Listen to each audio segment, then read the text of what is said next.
In the world of WWE, family legacy is often seen as a golden ticket to success. But not everyone born into wrestling royalty makes it to the top. Some names, despite coming from the most powerful bloodlines in sports entertainment, couldn't escape the overwhelming shadow of their famous relatives. Was it the pressure of expectations, lack of opportunity, or simply not being cut out for the WWE spotlight? Today, Wrestling Sphere dives into the stories of those who had legendary roots, but couldn't grow into legends themselves. 1. Ted DiBiase Jr., from heir apparent to a bitter downfall. From the moment he debuted in WWE, Ted DiBiase Jr. turned heads by capturing the World Tag Team Championship. With his clean-cut looks, confident demeanor, and the same magnetic charisma as his legendary father, the Million Dollar Man, Ted DiBiase Sr., expectations soared. His lineage was undeniable, and fans and insiders alike believed he was destined to carry on the family legacy in a big way. The peak of Ted's career came during his time with Legacy, the faction he formed alongside Cody Rhodes and Randy Orton. This group, comprised of second- and third-generation talents, was seen as the future of WWE. Within Legacy, Ted showcased clear potential. He had the look, the ring skills, and a sense of presence that hinted at long-term stardom. But when Legacy disbanded in 2010, Ted's momentum stalled. WWE no longer pushed him with the same enthusiasm. Despite several attempts to make his mark as a singles competitor, he failed to stand out. His effort to recreate his father's iconic Million Dollar Man persona fell flat, largely due to a lack of creative support and a clear direction from the company. By 2013, Ted quietly stepped away from WWE. In a later interview, he opened up about his struggles with depression and anxiety, explaining that he wanted to prioritize his family. He spoke candidly about how his father missed out on key moments in his children's lives because of a grueling wrestling schedule, something Ted was determined not to repeat. That's why he turned down a 5-year contract offer from WWE, choosing instead to walk away. Life away from the spotlight seemed like a peaceful choice, until 2023, when Ted DiBiase Jr.'s name resurfaced in the worst way. He was indicted on 13 serious federal charges, including fraud, theft, and money laundering related to misuse of federal funds. If convicted, he could face up to 35 years in prison. Ted DiBiase Jr.'s story is a cautionary tale. Even a privileged background and a legendary surname can't guarantee success. Without direction, resilience, and personal integrity, even the brightest legacy can crumble. 2. Curtis Axel, a glorious legacy, a fading career. As the son of WWE legend, Mr. Perfect, Curt Hennig, and the grandson of wrestling icon Larry, the Axe, Hennig, Curtis Axel was born into a family where wrestling wasn't just tradition, it was destiny. With elite genetics, professional training, and the weight of an iconic legacy on his shoulders, it seemed inevitable that Curtis would carry on the shining torch passed down by his father and grandfather. But instead of rising to greatness, his journey in WWE turned out to be a series of forgettable moments lacking any true identity. From the very beginning, debuting under the name Michael McGillicuddy, Curtis faced major challenges in building a personal brand. The odd ring name failed to make a lasting impression on fans, and even when he joined the rebellious faction The Nexus, his role remained minor and easily overlooked. It wasn't until he was rebranded as Curtis Axel, a name combining Kurt and Axe as a tribute to his lineage, that his career showed glimmers of potential.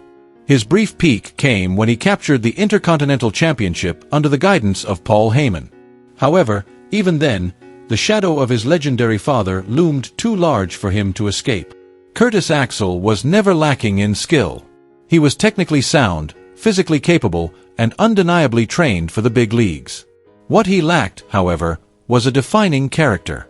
He didn't possess a distinct personality, failed to emotionally connect with the audience, and his appearances often felt bland and forgettable. In WWE's ruthless environment, where only those with unique charisma and clear individuality survive, Curtis, despite his golden bloodline, could never truly break out. Eventually, he faded into the background, remembered as one of those names who had all the potential in the world but never quite found their spotlight. 3. Shaul Guerrero. High expectations, even greater pressure. Eddie Guerrero wasn't just a WWE legend. He was a master of the craft, known for his charisma, technical brilliance, and unmatched showmanship. His legacy was so profound that anyone bearing the Guerrero name was automatically held to a sky-high standard. And no one felt that burden more than his daughter, Shaul Guerrero. When Shaul joined WWE through its developmental territory FCW in 2010, she immediately stood out. With a striking appearance and a fighting spirit that echoed her late father's energy, she quickly gained attention. In 2011, she earned the title of Queen of FCW, a significant accomplishment for someone so new to the business. But things began to shift when WWE transitioned from FCW to NXT. While others rose with the change, Shaul started to fade from the spotlight.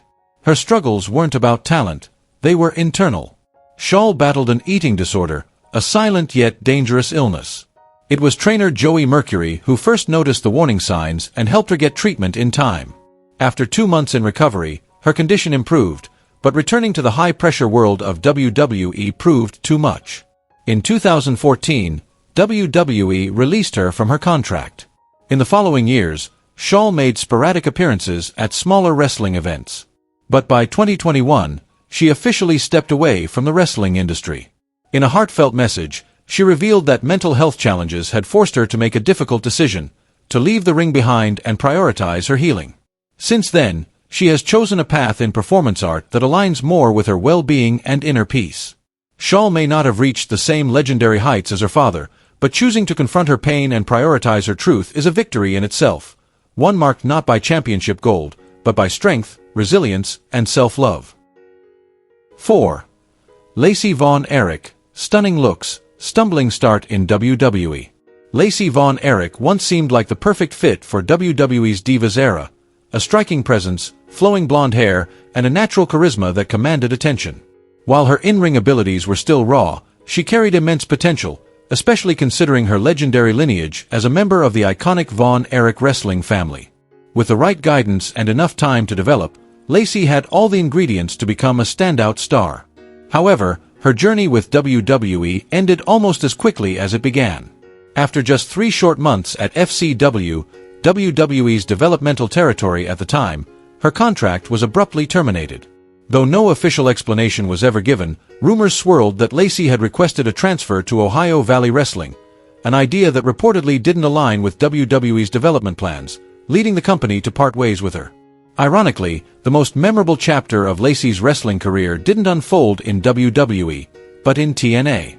There, she joined the all-female faction, the Beautiful People, one of the most prominent stables of that era. She even captured the TNA Knockouts Championship, signaling her progress as a performer. Still, despite those improvements, it wasn't enough to sustain a long-lasting career in the ring. Following her departure from wrestling, Lacey tried her hand behind the scenes as a co-owner of the SCW Fury promotion. Unfortunately, that venture also ended in 2022 when the organization shut down. It's a shame. Armed with eye-catching beauty and a powerful legacy, Lacey Von Erich could have become the next Trish Stratus. But in the world of professional wrestling, talent and background are only part of the equation. Without full commitment and passion for the craft, even the brightest potential can fade before it ever truly shines. 5. David Flair, when legacy isn't a free pass. Every time Charlotte Flair climbs higher in WWE and solidifies her place among the greatest female superstars in history, it inevitably brings up the memory of her brother, David Flair. Once seen as the heir to Ric Flair's legendary status, David ended up becoming a major letdown. On paper, he had everything going for him, the son of an icon, a decent look, and plenty of opportunities. But once he stepped into the ring, the cracks were impossible to ignore. During his stint in WCW, David Flair even held the United States Championship, an accolade that sounds impressive on the surface. However, anyone who watched his matches could quickly spot the problems: limited in-ring ability, awkward movement, and a clear lack of presence. WCW tried hard to make him work, experimenting with various personas and even pairing him with Stacy Keibler in an on-screen storyline. None of it stuck. When WWE acquired WCW, they brought David into their developmental territory, FCW. But that chapter was short-lived, less than a year, in fact. His only notable moment in WWE was a squash match against The Undertaker, during the feud between the Deadman and Ric Flair. In that match, David served as little more than a human punching bag, there purely to advance the storyline. If you ever wondered how WWE viewed David Flair, his Titantron entrance video said it all. It started with a clip of Ric Flair shaking his head in disappointment before David's name even appeared. It was a painfully honest statement from the company. After leaving WWE, David tried his luck in TNA, but his presence faded quickly, leaving behind no titles, no memorable feuds, and ultimately, no legacy in wrestling. Though he never carved out a meaningful career in the business, David Flair has since chosen a quieter life away from the spotlight, a world he once entered under towering expectations he simply couldn't live up to. 6. Sim Snuka, when a father's fame can't save a forgettable career. Deuce and Domino once brought a fresh, retro vibe to WWE with their 1950s greaser gimmick, a unique blend of throwback style and gritty heel attitude. Playing the role of Deuce was Sim Snuka, son of the legendary Jimmy Superfly Snuka. Early on, he captured attention thanks to his lineage and the team's distinct look. But even from their 2007 debut, many sensed this gimmick wouldn't last long. It was entertaining, sure, but too shallow to evolve or sustain long-term momentum. As expected, the tag team disbanded after a little over a year. That's when Sim's career took a steep downward turn. Shedding the Deuce persona, he moved to the Raw brand, hoping to reinvent himself as a singles competitor. Unfortunately, his solo run started off on the wrong foot, quickly losing to Santino Marella in his first match under the new identity. It was a rough introduction that set the tone for what was to come. Trying to gain traction, Sim joined the Legacy faction, a stable made up of second-generation superstars. But the storyline failed to gain steam, and the group dissolved shortly after, taking Sim's fading relevance down with it. His last major shot came in a behind-the-scenes role during a high-stakes Shawn Michaels match, where he was disguised as a cameraman. Unfortunately, a mistake on his part exposed the planned spot and disrupted the entire angle, a blunder that all but ended his WWE run. Bruce Pritchard once revealed that Vince McMahon didn't see anything special in Sim, a brutally honest statement that reflected the cold reality. Despite his famous last name, Sim Snuka never received meaningful opportunities, and his time in WWE was marked by forgettable appearances that left no lasting impression on fans. In the end, Sim became yet another example that even a storied wrestling lineage can't guarantee success. The name Snuka may be legendary, but Sim's journey serves as a sobering reminder. Legacy alone isn't enough without the spark to back it up. 7. Manu, when a family legacy becomes too heavy to bear. The Anoa'i family stands as a legendary pillar in WWE history, with generations of members carving out iconic legacies in the world of professional wrestling. From the original Wild Samoans, Afa and Sika, to modern-day superstars like Roman Reigns and the Usos, the Anoa'i name has long been synonymous with glory and dominance. But not everyone born into this dynasty is destined for greatness. Alpha Anoa'i Jr., better known as Manu, is a clear example of how a famous bloodline doesn't always guarantee success. As the son of WWE Hall of Famer Alpha Anoa'i, Manu carried immense expectations from the start. He began his journey in Deep South Wrestling and even captured the Florida Southern Heavyweight Championship, an early achievement that hinted at promising potential. However, that brief moment would remain one of the few highlights of his WWE run. Manu's early appearance on Sunday Night Heat under the name Mai Tai Anoa'i failed to make any real impact. A loss to Jim Duggan, followed by a suspension due to a violation of WWE's wellness policy, quickly derailed his early momentum. WWE rebranded him as Manu and gave him another chance, this time inserting him into the Legacy faction alongside Cody Rhodes and Ted DiBiase Jr. Yet, even within that spotlight, Manu's presence never stood out. He lasted only 2 months before being quietly written out of the storyline. On February 23, 2009, WWE officially released Manu from his contract. Industry insiders pointed to his lack of ring presence and technical polish as key factors in his downfall. His promos lacked charisma, his in-ring work felt bland, and he failed to display any distinctive character, critical traits needed to stand out on a rapidly evolving roster. Whispers also circulated that his physical appearance simply wasn't impressive enough for Vince McMahon's vision of a star. In a business where look, style, and presence can make or break a career, Manu, despite his golden lineage, never managed to leave a meaningful mark. His story serves as a reminder that in WWE, legacy opens doors, but it takes far more than a name to keep them open. 8. Richie Steamboat, a quiet talent buried by injury. Born under the immense shadow of his legendary father, Ricky, the Dragon Steamboat, Richie Steamboat didn't just inherit a prestigious wrestling lineage. He also carried rare qualities that once positioned him as one of WWE's most promising young stars. With crisp technical ability, fluid in-ring movement, and a traditional wrestling style reminiscent of a bygone era, Richie stood out as a top talent in WWE's developmental territory, FCW. While he didn't shine on the microphone, Richie had a quiet magnetism. Fans connected with him not through words, but through his performance between the ropes. Over time, he backed up his potential with results, capturing both the FCW heavyweight and tag team championships. It seemed as though the path to WWE's main roster was wide open. The stage was set for him to follow in his father's footsteps.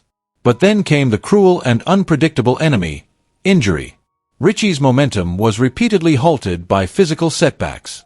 Though he fought through and made a few returns, it was a serious back injury that ultimately ended his upward climb. The damage not only compromised his physical condition but forced an abrupt end to what could have been a bright career.